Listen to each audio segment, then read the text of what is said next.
So our message today is based on that reading from Mark. And it's really a lesson in pride. Now, one of the things we have to remember about Mark is like the action guy of the Gospels. He just gives us quick little snapshots of everything, doesn't go into a whole lot of detail or background, because his audience was the Greeks, or the Gentiles, ghosts. Anyway, so he gives us these little glimpses of things that's going on. But to kind of understand what's going on in this particular part of the reading, you have to go back to the beginning of that chapter. And in the beginning of the chapter, he's telling the account of the Transfiguration. Peter, James, and John go up on the mountain. They see Jesus transfigured, and they come back. And when they come back, they find something unusual.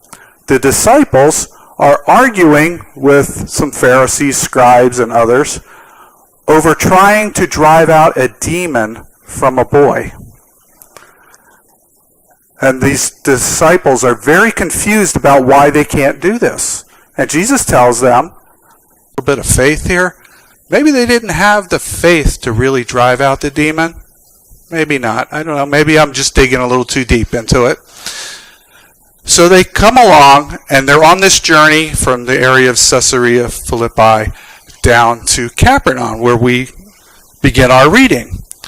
And it says, on the way, they were arguing with one another about who was going to be the greatest. Or actually, who was the greatest. So Jesus obviously knows what was going on in this travels. When they get there, he asks them what they were arguing about. And they won't answer. They're silent.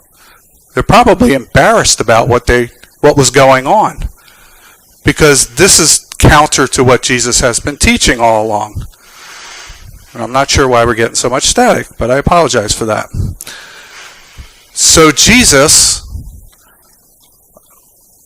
wants to give them an object lesson, doesn't he? So first of all, he tells them whoever wants to be the greatest must be the least, the servant of all. Now that's really counterintuitive to them. It's really even counterintuitive to us, isn't it?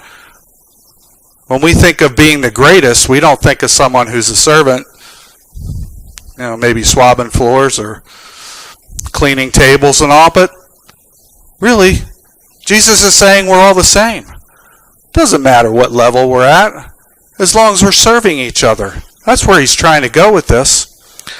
Now, interestingly enough, I work with this young fella named Brian. Just got a huge promotion in our firm. He now has responsibility for projects, millions of dollars worth of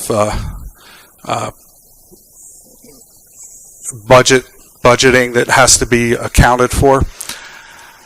I've worked with him in the past, and I can tell you he's probably one of the most modest people I've ever met. He's a go-getter.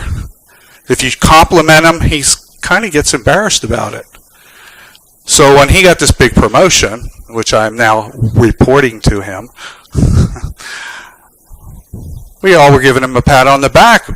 How much everybody liked him, how everybody liked to work with him. He's one of those guys that comes alongside. He's not a taskmaster. He knows how to treat people right. Just like Jesus taught. I have no idea what Brian's inclination is as far as religion, but I would probably guess that somewhere in his background there's some Christian bringing up. But anyway, he gets embarrassed. And as a matter of fact, if he knew I was talking about him, he'd really be embarrassed. Because he doesn't like that kind of attention. And I'm thinking, that is the greatest of all, isn't it? That's what Jesus is really talking about. The greatest who are serving others. Because that's the way Brian approaches things. He's trying to help others to improve and get things done. I'm thinking, what a great example. Only the most recent example. I might even say I'd be proud of him if he was my son. Of course, I'm proud of my sons too, but I don't work with them, so I don't know what they do at work. But anyway, so that's the kind of person that comes to my mind when I read this. But Jesus goes a little further with this, doesn't he? Because he he brings a child to him, and he says, whoever welcomes one of these little children in my name welcomes me, and whoever welcomes me does not welcome me, but the one who sent me. Now, for this to really make sense and how counterintuitive this whole thing is, or countercultural, children in that day were second-class citizens. If you had a child in your family and the child was a burden, you just put them out in the street, defend for themselves. Not the way it is nowadays. Now, if you were fortunate enough to be a child in a loving family, okay, you would get by. If you were fortunate enough to be the male, firstborn male in the family, probably pretty well set. But otherwise, if you were a burden to the family, you were out in the street to fend for yourself. And you had to do that until you were an adult and were on your own way. So for Jesus to bring a child to him and say, you need to love one of these little ones like I've taught you, that must have been shocking to them. And further, to say that if you treat that little one with love and respect and all, then you're accepting Jesus as well. What a really different thought for them. Nowadays,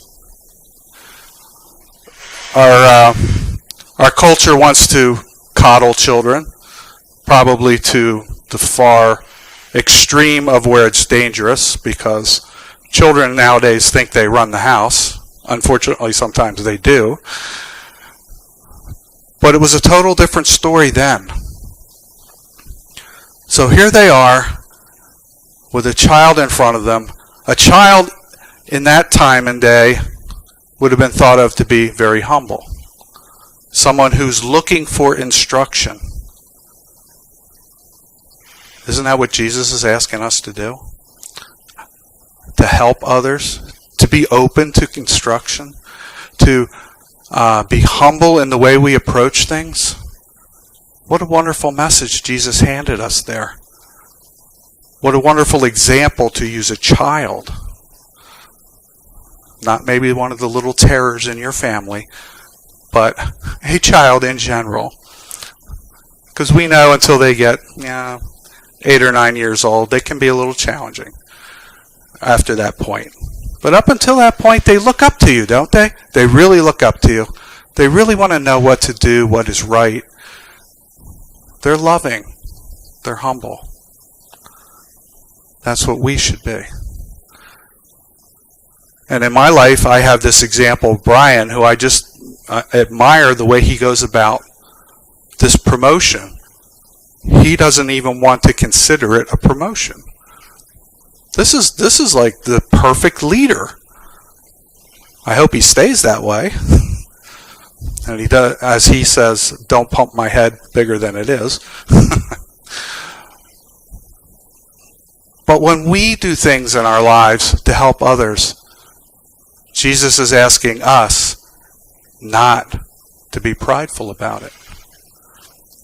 Now, pride in and of itself is really not a bad thing, because you can have pride in your skills and your abilities, but if you're using those skills and abilities to the betterment of God's mission, of what Jesus taught us to do, there's nothing wrong with that. As a matter of fact, I think he'd pat us on the back for that, because we understand where our strengths are and where we can use them for the betterment of others. But if we become boastful, it's really about where our heart is, isn't it? If we become boastful about what we can do and what we accomplish, it's not really doing anything for anybody, is it? because it really shuts down other people. It doesn't encourage them like we should be encouraging them. So let's think on that, and let's be that humble servant that Jesus encourages us to be for his sake. Amen.